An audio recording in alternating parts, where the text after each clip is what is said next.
जय हिंद दोस्तों। स्वागत है आपका आपके YouTube चैनल एड्यू ट्रेंच में। मैं हूं आपका होस्ट एंड दोस्त आयुष। पिछली वीडियो में हमने जनरल लीगल इंग्लिश का सिलेबस देखा था। आज से हम इसकी शुरुआत करेंगे। पेपर पास आ रहे हैं और हम लोग LLB फर्स्ट सेम के एग्ज़ाम का पढ़ रहे हैं, तो अपन टॉपिक टू टॉपिक चलेंगे। इंग्लिश के पेपर में अपन को ऐसे लिखना होगा जो टॉपिक एग्ज़ाम में आएगा उसके अकॉर्डिंग। मैं आपको एक एक इम्पॉर्टेंट टॉपिक कवर कराऊंगा। पहले मैं आपको टॉपिक एक्सप्लेन करूंगा, फिर प्रॉपर एक ऐसे बता दूंगा ताकि आप पेपर में अपने मन से भी थोड़ा बहुत लिख सको।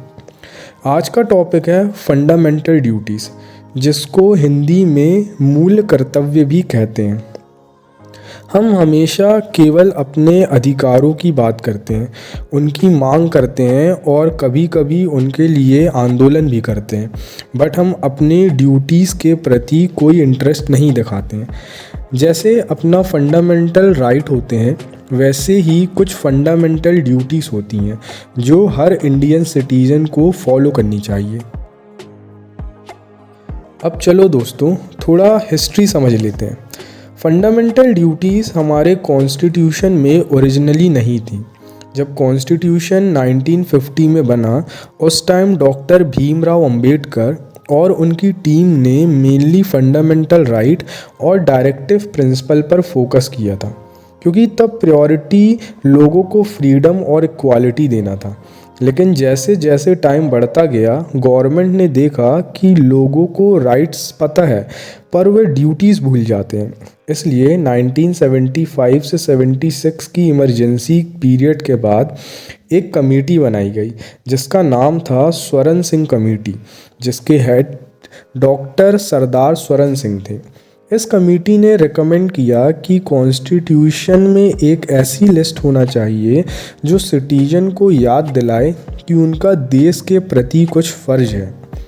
इन्हीं रिकमेंडेशन के बेसिस पे 1976 में 42nd अमेंडमेंट एक्ट पास हुआ और कॉन्स्टिट्यूशन के पार्ट 4A में आर्टिकल 51A ऐड किया गया, जिसमें लिखा गया सिटीजन के 10 फंडामेंटल ड्यूटीज़ को।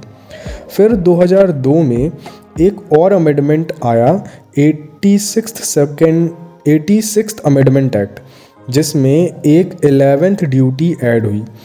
तो आज हमारे पास टोटल 11 फंडामेंटल ड्यूटीज़ हैं। ये ड्यूटीज़ हर सिटीजन पर लागू होती है, चाहे वो स्टूडेंट हो, टीचर हो, बिजनेसमैन हो या कॉमन आदमी।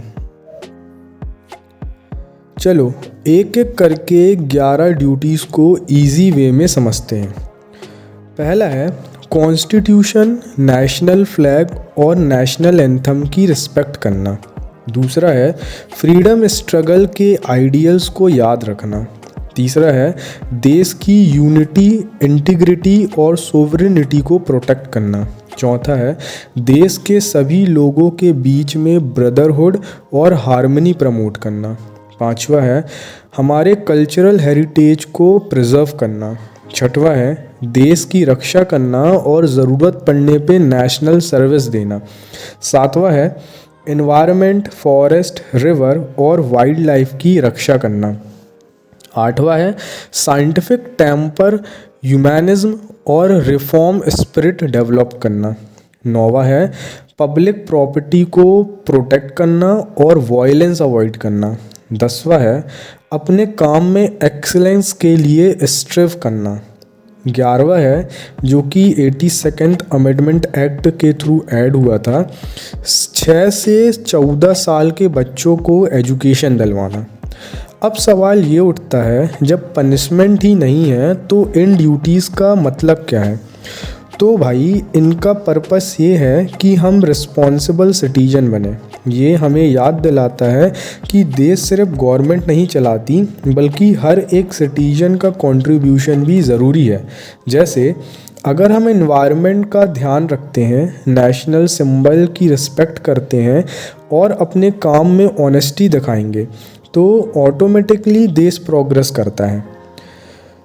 दोस्तों, फंडामेंटल ड्यूटीज़ हमें ये याद दिलाती है कि राइट्स तभी मीनिंगफुल होते हैं जब हम अपने ड्यूटीज़ को निभाते हैं।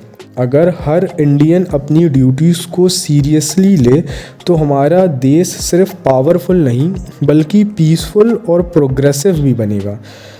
अभी मैं एक प्रॉपर ऐसे बता देता हूँ, आप इसका स्क्रीनशॉट ले लेना या वीडियो पॉज करके इसे नोट कर लो।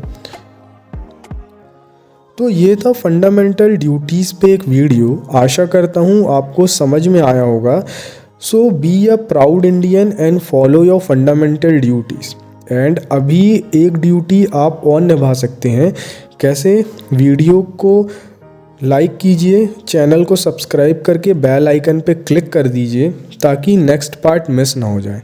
तो चलिए मिलते हैं अब अगले वीडियो में। जब तक के लिए जय हिंद।